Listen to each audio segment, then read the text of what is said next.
चलिए हेडिंग डाल दीजिएगा इसका output device. Output device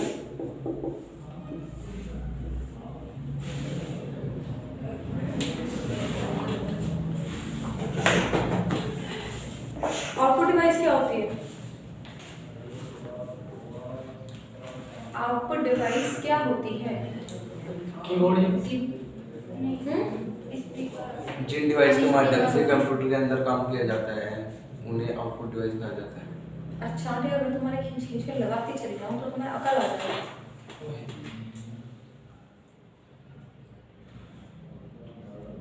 output जिन डिवाइस के माध्यम से कंप्यूटर में अपने डाटा को देखा जा और उसे बाहर उसकी फोटो स्टेट ले जाओ उन्हें आउटपुट डिवाइस कहा जाता है।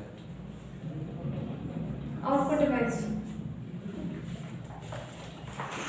ईयरफोन की आवाज बाहर निकल रही है। इनपुट डिवाइस क्या होती है?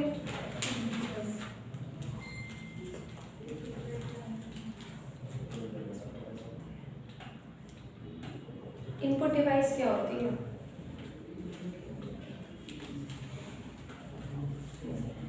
Keyboard, mouse.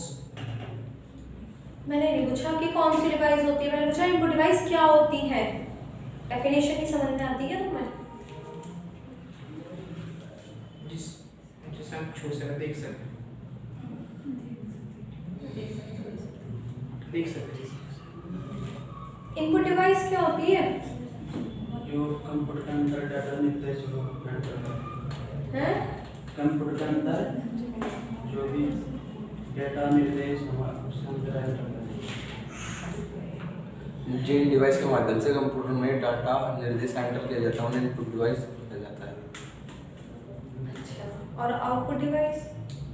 जिन डिवाइस की सहायता से कंप्यूटर में डाटा देखने के लिए, पेपर पर उनका प्रिंट आउट लेने के लिए जिन डिवाइस का प्रयोग होता है उन्हें आउटपुट डिवाइस कहा जाता है, जैसे हमारे मॉनिटर, प्रिंटर। अब ठीक है। इनपुट डिवाइस क्या होती है? जिन डिवाइसों के माध्यम से डाटा या निर्देश या ऑर्डर्स कंप्यूटर में अंदर फीड किए जाते हैं, अंदर भेजे जाते हैं, वो क्या होती है? Input device. जिन डिवाइसेस के माध्यम से डाटा और इनपुट्स जो है वो बाहर भेजे जाते हैं, यानी कि जैसे मॉनिटर के जरिए क्या होता है वो देखा जाता है, स्क्रीन पर भेजा जाता है, और प्रिंटर क्या करता है उसका प्रिंट आउट पेपर पर निकाल देता है, उसको क्या बोलते हैं? आउटपुट डिवाइस बोलते हैं। देखिएगा, आउटपुट डिवाइस उन डिवाइसों को कहा जाता है जिनके माध्यम से आउटपुट डिवाइस उन डिवाइसों को कहा जाता है जिनके माध्यम से कोई भी डाटा या निर्देश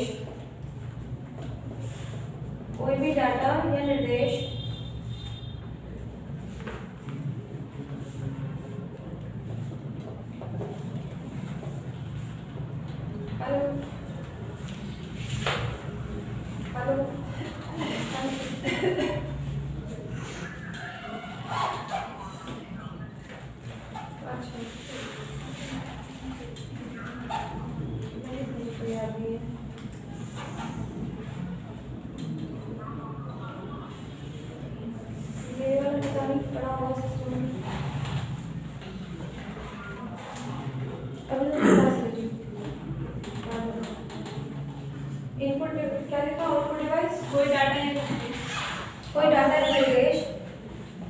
आउटपुट डिवाइस वह डिवाइस होती है जिनके माध्यम से कोई भी डाटा या निर्देश कंप्यूटर से बाहर भेजा जाता है,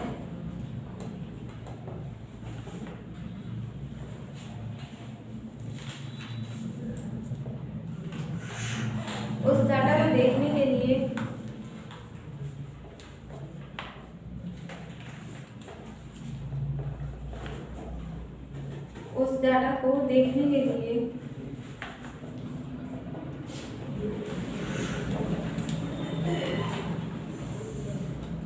स्क्रीन पर भेजने के लिए मॉनिटर का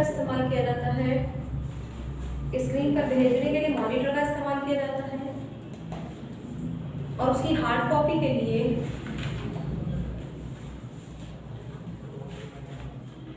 प्रिंटर का प्रयोग किया जाता है।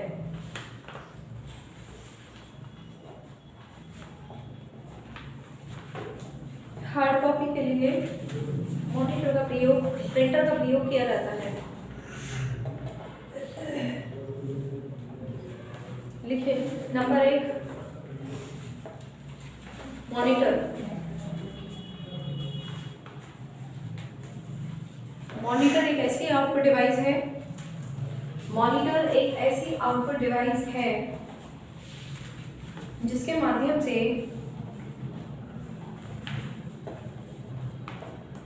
किसी भी निर्देश या इंस्ट्रक्शन डाटा को सॉफ्ट कॉपी के रूप में देखा जाता है, सॉफ्ट कॉपी के रूप में देखा जाता है, सॉफ्ट कॉपी के रूप में देखा जाता है।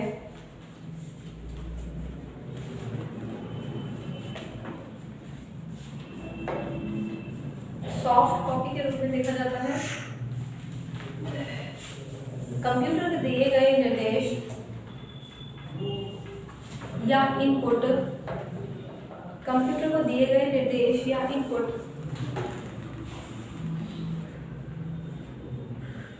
जिसकी प्रोसेसिंग होने के पश्चात, जिसकी प्रोसेसिंग होने के पश्चात,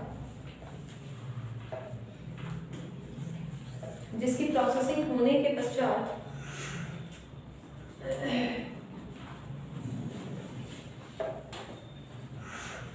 आउटपुट मॉनिटर के जरिए प्राप्त किया जाता है, आउटपुट मॉनिटर के जरिए प्राप्त किया जाता है।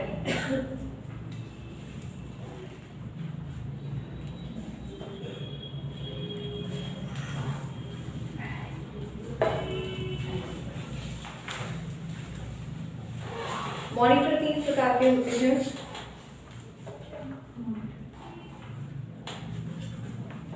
मॉनिटर 3 प्रकार के होते हैं।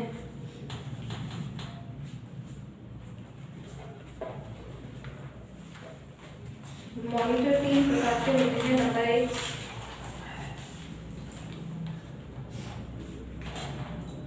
Number 1 CRT, cathode rays tube, CRT cathode rays tube. Number 2 LED, light emitting diodes, LED light emitting diodes.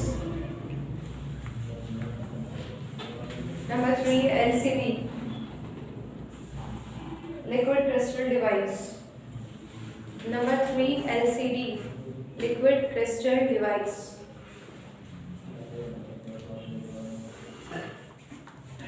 अच्छा लिखिएगा कि क्या बोलते हैं, नेक्स्ट पैराग्राफ से लिखना। सभी प्रकार के मॉनिटर्स में कुछ मूलभूत विशेषताएं होती हैं। सभी प्रकार के मॉनिटर्स में कुछ मूलभूत विशेषताएं होती हैं।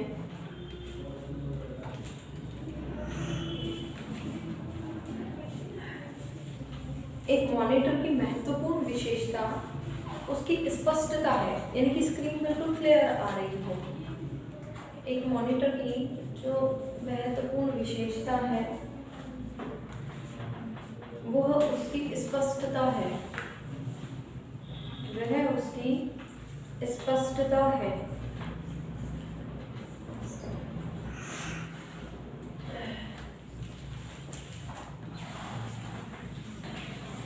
मॉनिटर की विभिन्न विशेषताओं में resolution, dot pitch, resolution, dot pitch, dot pitch,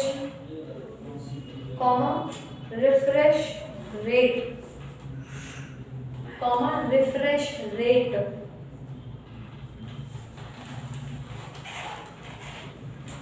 आकार,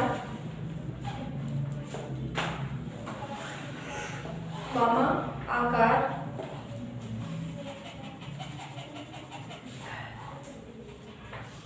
और एस्पेक्ट रेशियो, एस्पेक्ट रेशियो समझ लो ना, रेशो, ये रेशो अनुपात, एस्पेक्ट रेशियो जैसी विशेषताएं शामिल होती हैं, जैसी विशेषताएं शामिल होती हैं। ठीक है, फर्स्ट हेडिंग डालेगा रेजोल्यूशन,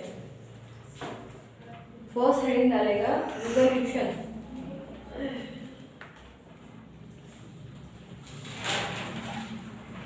रेजोल्यूशन मॉनिटर की महत्वपूर्ण विशेषताओं में से एक है। रेजोल्यूशन मॉनिटर की महत्वपूर्ण विशेषताओं में से एक है। मॉनिटर पर तस्वीरें,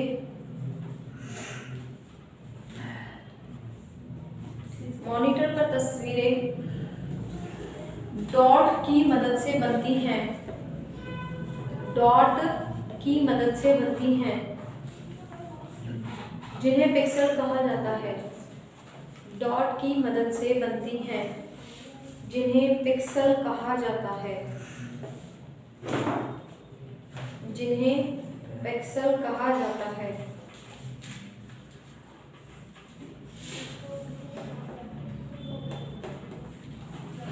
फॉर एग्जाम्पल लिखिए कि 1600 पिक्सल वाले कॉलम, 1600 पिक्सल वाले कॉलम तथा 1200 पिक्सल वाली रो, 1600 पिक्सल वाले कॉलम तथा 1200 पिक्सल वाली रो,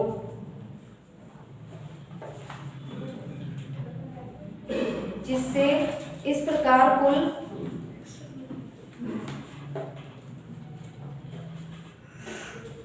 19,20,000 पिक्सल का रेजोल्यूशन बनता है। पिक्सल का रेजोल्यूशन बनता है।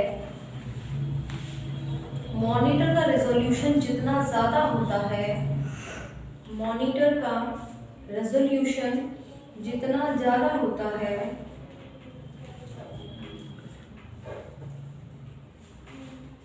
नज़र आने वाली तस्वीरें उतनी ही स्पष्ट दिखाई देती हैं। नज़र आने वाली तस्वीरें उतनी ही स्पष्ट दिखाई देती हैं।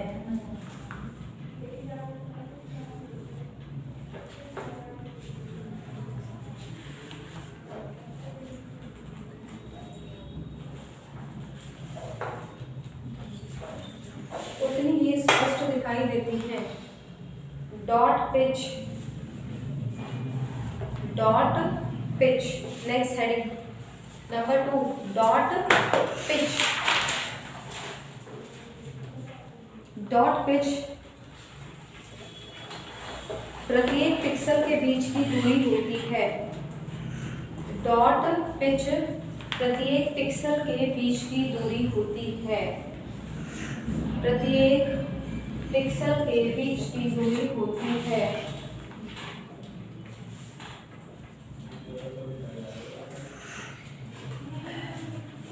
डॉट पिच प्रत्येक पिक्सल के बीच की दूरी होती है।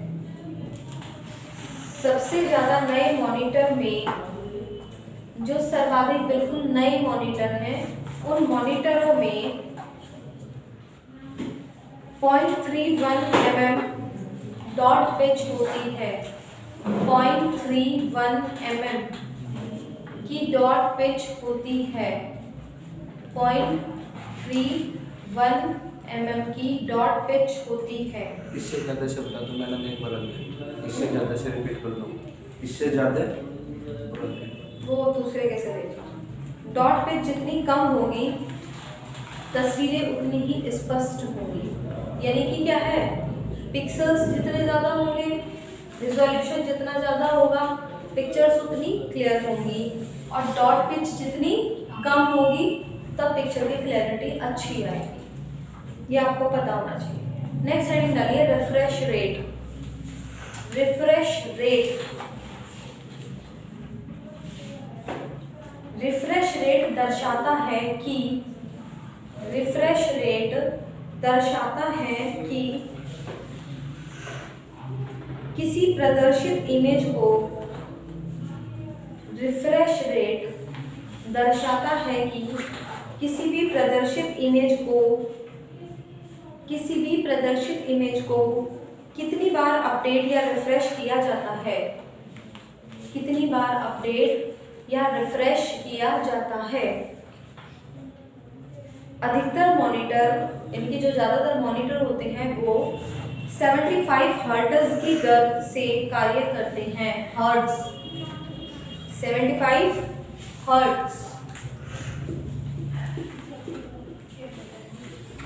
हर्ट्ज की दर से कार्य करते हैं। 75 हर्ट्ज की दर से कार्य करते हैं। इसका अर्थ है कि कंप्यूटर प्रत्येक सेकंड में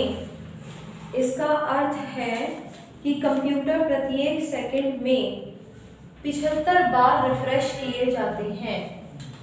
कि कंप्यूटर प्रत्येक सेकंड में कितनी बार? 75 बार रिफ्रेश किए जाते हैं। 75 हर्ट्ज से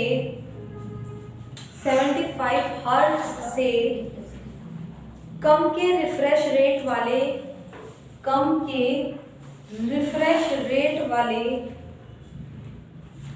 मॉनिटर पर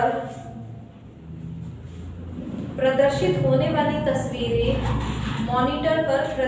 होने वाली तस्वीरें हिलती हुई नजर आती हैं और इन्हें देखने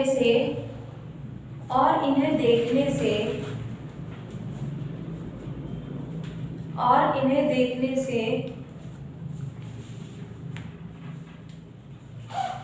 आंखों पर बहुत जोर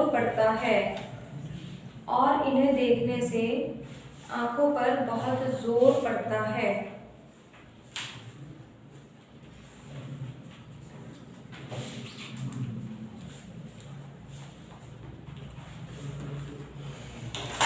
रिफ्रेश रेट जितना अधिक होगा तस्वीरों की गुणवत्ता उतनी ही अच्छी होगी। रिफ्रेश रेट जितना अधिक होगा तस्वीरों की गुणवत्ता उतनी ही अच्छी होगी।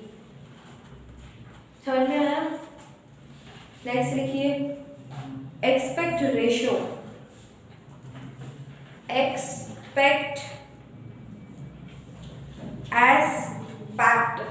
यह देखो एस्पेक्ट यानी अनुमानित रेशो। अनुमानित रेशो कितना रहना चाहिए? मॉनिटर की चौड़ाई को उसकी ऊंचाई से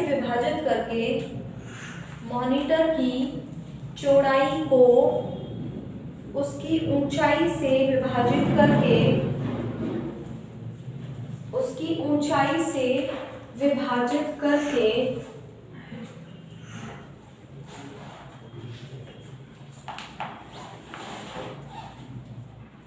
निर्धारित किया जाता है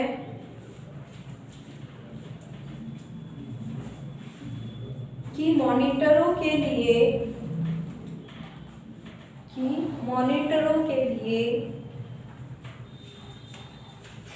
सामान्य एस्पेक्ट रेशो 4:3 का होना चाहिए।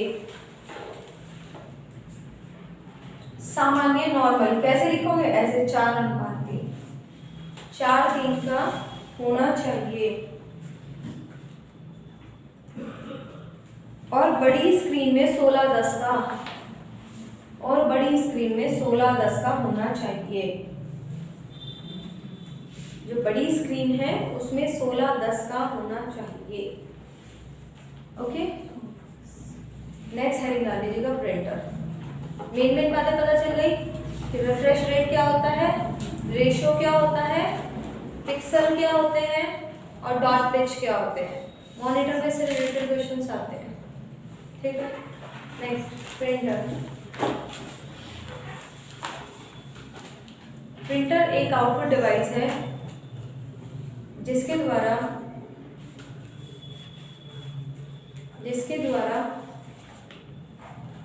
किसी भी डॉक्यूमेंट या फाइल की हार्ड कॉपी प्राप्त की जाती है।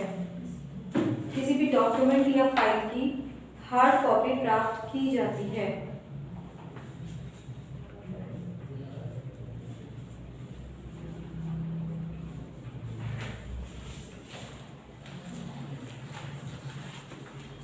एक प्रिंटर को डॉट मैट्रिक्स कॉमा डेजी बीन कॉमा इंकजेट, एक प्रिंटर को डॉट मैट्रिक्स कॉमा डेजी बीन comma inkjet comma laser line और थर्मल प्रिंटर के रूप में वर्गीकृत किया जाता है। थर्मल प्रिंटर के रूप में वर्गीकृत किया जाता है। एक प्रिंटर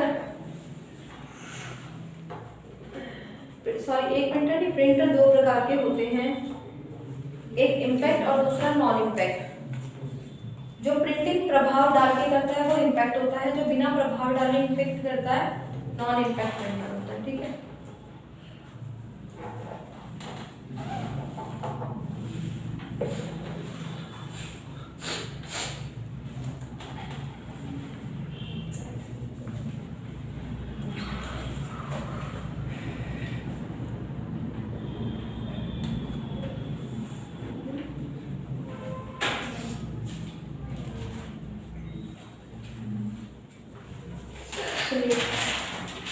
क्या बोलते हैं, हेडिंग डाल दीजिएगा इम्पैक्ट प्रिंटर।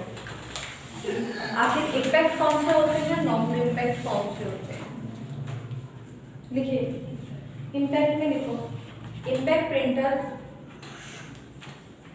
रिबन पर प्रहार करके, समझ रहे हैं, एक रिबन है, एक पट्टी है, वो उस पर क्या कर रहा है, इम्पैक्ट डाल रहा है, ऐसे प्रहार कर रहा है, ऐसे ऐसे, मतलब ये जो पॉइंट है ये ऐसे ऐसे प्रहार डाल रहा है। ठीक है ना, देखिए इम्पैक्ट पर प्रहार करके कैरेक्टर्स को प्रिंट करता है, कैरेक्टर्स को प्रिंट करता है, जिसे बाद में कागज पर दबाया जाता है, जिसे बाद में कागज पर दबाया जाता है। इम्पैक्ट प्रिंटर में कागज पर छपाई करने के लिए, इम्पैक्ट प्रिंटर में कागज पर छपाई करने के लिए हैमर टेक्निक का प्रयोग किया जाता है। अब ये बताओ, इम्पैक्ट प्रिंटर में तो हैमर का इस्तेमाल किया जाता है। हैमर दैट मीन्स अगर वर्ड उठाएं कहाँ से, हथौड़े से, और हथौड़ा क्या करता है, किसी भी चीज पर चोट मारता है, तब उसके बाद क्या होता है, छपाई होती है। और नॉन इम्पैक्ट में क्या होता है, हैमर टेक्निक का प्रयोग नहीं किया जाता। समझ रहे ना बात को, देखो हैमर तकनीक का प्रयोग किया जाता है। बहुत कम उपभोग लागत, मतलब उसमें लागत क्या आती है, खर्चा कम आता है, लागत कम, कोमा शोर ज्यादा करता है, कोमा ये प्रिंटर आवाज शोर बहुत ज्यादा करता है,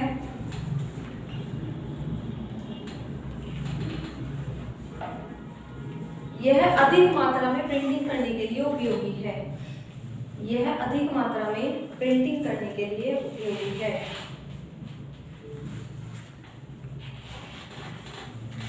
अब आप लिख लीजिए कि इम्पैक्ट प्रिंटर जो है वे भी दो प्रकार के होते हैं।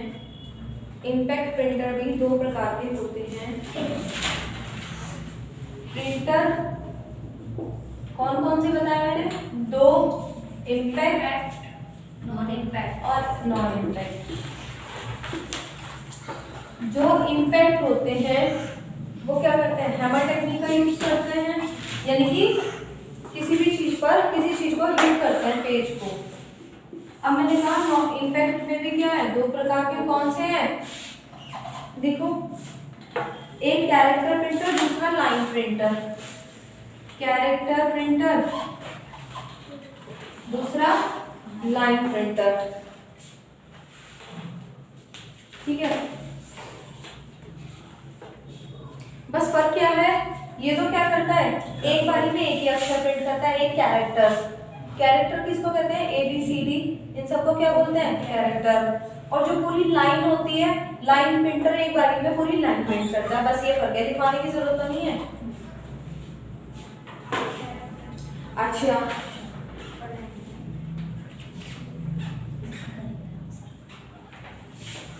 लिखिए कैरेक्टर।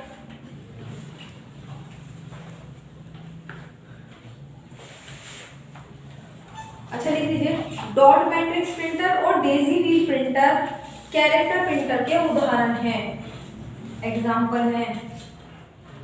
कौन से, डॉट मैट्रिक्स और डेजी व्हील।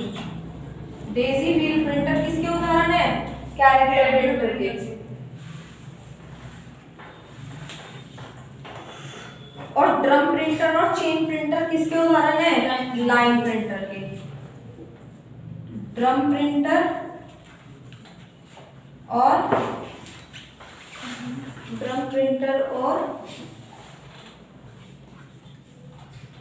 चेन प्रिंटर, ये क्या करते हैं, ये एक बारी में एक लाइन प्रिंट करते हैं। हेडिंग डालो, नॉन इम्पैक्ट प्रिंटर। समझ में आ रहा होगा ना प्रिंटर में टॉपिक क्यों कंफ्यूजन था कि डॉट मैट्रिक्स क्या होता है, फिर तुम कहीं कोई कुछ बोलता था, कोई कुछ बोलता है। वास्तव में केवल दो ही प्रकार के होते हैं, डॉट मैट्रिक्स, नॉन इम्पैक्ट और इम्पैक्ट। जो इम्पैक्ट होता है वो कौन सा होता है, प्रभाव डालने वाला, जो कौन सी टेक्निक यूज करता है, हैमर टेक्निक का यूज करता है। और ये क्या करता है, ये नॉन हैमर, यानी हिट नहीं करता किसी चीज को। इसके दो उदाहरण होते हैं, एक कैरेक्टर और एक लाइन। यानी कि एक प्रिंटर ऐसा होता है जो एक बारी में एक ही अक्षर प्रिंट करता है, एक ऐसा होता है जो पूरी पूरी लाइन प्रिंट है। जो डॉट मैट्रिक्स और डेजी व्हील है, ये वही है जो एक कैरेक्टर प्रिंट है। ये कैरेक्टर प्रिंटर के उदाहरण है। जो ड्रम प्रिंटर, चेन प्रिंटर है, वो लाइन प्रिंटर के उदाहरण है, जो एक बारी में पूरी लाइन प्रिंट करते हैं। हेडिंग डाल दिया, नॉन इम्पैक्ट लिखो। नॉन इम्पैक्ट प्रिंटर में किसी भी कैरेक्टर को प्रिंट करने के लिए, नॉन इम्पैक्ट प्रिंटर में किसी भी कैरेक्टर को प्रिंट करने के लिए रिबन का उपयोग नहीं किया जाता। रिबन का प्रयोग नहीं किया जाता। किसका, रिबन का प्रयोग नहीं किया जाता।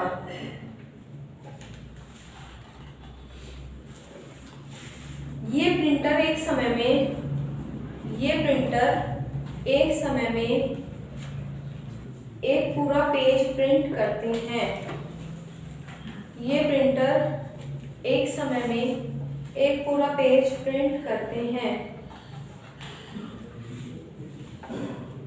इसीलिए इन्हें पेज प्रिंटर भी कहा जाता है। इसीलिए इन्हें पेज प्रिंटर भी कहा जाता है। अच्छा, इसके उदाहरण कौन से हैं, लेजर प्रिंटर और इंकजेट प्रिंटर। ये कौन से हैं, लेजर प्रिंटर और कौन सा है इसका उदाहरण, इंकजेट प्रिंटर। इसके उदाहरण है लेजर प्रिंटर और inkjet printer. Non impact printer के उदाहरण हैं।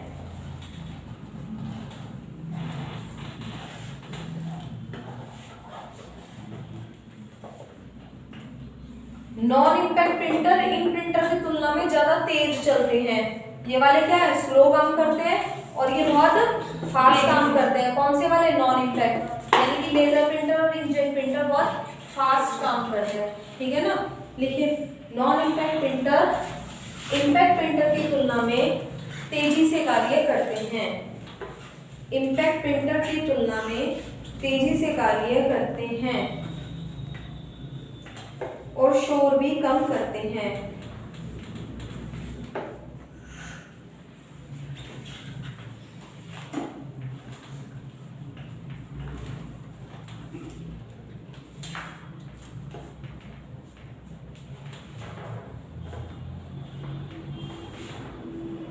समझ में आ गई बात?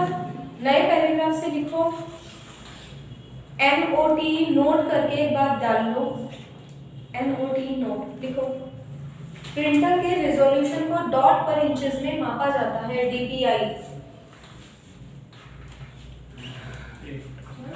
प्रिंटर के रेजोल्यूशन को डॉट पर इंचेस में मापा जाता है, DPI।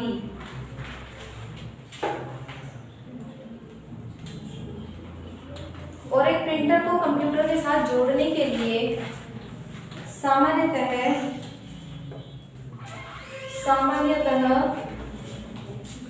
यहाँ देख लो जरा, CAT 5, FireWire लिखो। एक प्रिंटर को एक कंप्यूटर से जोड़ने के लिए CAT 5, FireWire, parallel port, parallel, spelling देख लो, PARALLEL, पैरेलल पोर्ट, ऐसे, सीरियल पोर्ट, USB, वाईफाई जैसे इंटरफेस का इस्तेमाल किया जाता है। कहीं भी पूछ सकता है ट्रू फॉल्स में, क्या CAT 5 जो है प्रिंटर को कंप्यूटर से जोड़ने के लिए इंटरफेस के रूप में इस्तेमाल किया जाता है, क्या ट्रू है फॉल्स है, तो ट्रू है। ठीक है, छोटे छोटे वर्ड्स आपको पता होने चाहिए। क्लियर है? अब ये डायग्राम ड्रॉ कर लो, इससे एक्सप्लेनेशन क्लियर रहेगी तुम्हारी। आगे समझ में बात?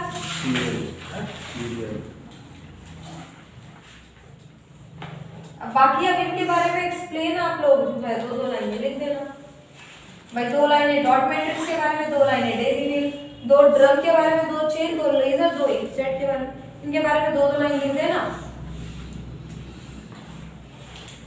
ये डायग्राम को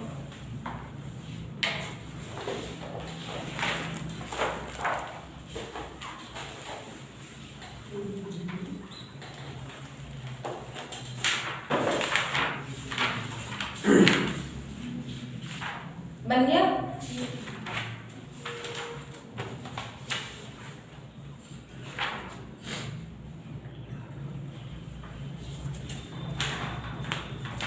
आप सभी के पास नोट्स है, वहां से 2-2 लाइनें मेंशन कर लेना, उसमें एक्सप्लेन करने का कुछ नहीं है। ठीक है ना? समझ में तो आई गया फर्क कहाँ किसका है, कौन कौन सा है। हो गया। हेडिंग डालो प्लॉटर। एक मॉनिटर होता है वर्कआउट डिवाइस में, प्रिंटर होता है, और एक क्या होता है, प्लॉटर होता है। बड़े बड़े पोस्टरों को प्रिंट करने के लिए प्रिंटर का नहीं किसका इस्तेमाल किया जाता है, प्लॉटर का। लिखिए,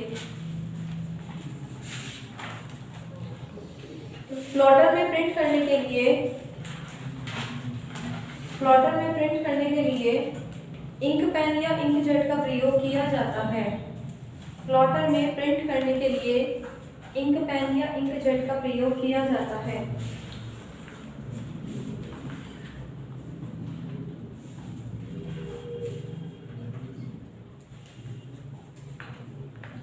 प्लॉटर का प्रयोग अच्छी क्वालिटी की बड़े बड़े रेखाचित्र और ग्राफों को प्रिंट करने के लिए किया जाता है।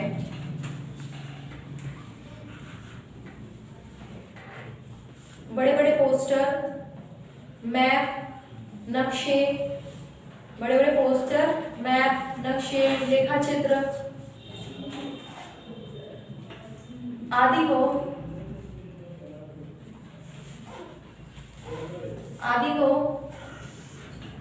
प्लॉटर के माध्यम से प्रिंट किया जाता है।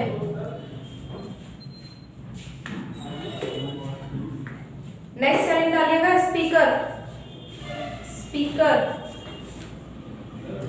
नेक्स्ट हेडिंग स्पीकर लिखें। स्पीकर भी एक प्रकार की आउटपुट डिवाइस होती है ना। जैसे माइक्रोफोन क्या करता है, साउंड को अंदर लेके जाता है, तो स्पीकर साउंड को बाहर निकालता है। लिखिए, स्पीकर भी एक आउटपुट उपकरण है जो डेटा को ध्वनियों में परिवर्तित कर आउटपुट के रूप में प्रदर्शित करते हैं। जो डेटा को ध्वनियों में प्रदर्शित कर आउटपुट के रूप में परिवर्तित कर आउटपुट के रूप में प्रदर्शित करते हैं।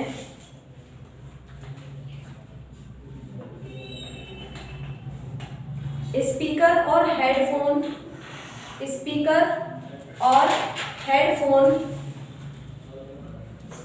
हेडफोन ऑडियो आउटपुट के मुख्य उदाहरण हैं। स्पीकर और हेडफोन ऑडियो आउटपुट के अन्य उदाहरण हैं। हो गया? डन? आउटपुट डिवाइस समझ में आ गया? जो जिसको डाउट थे क्लियर हो गए? चलिए नेक्स्ट क्लास में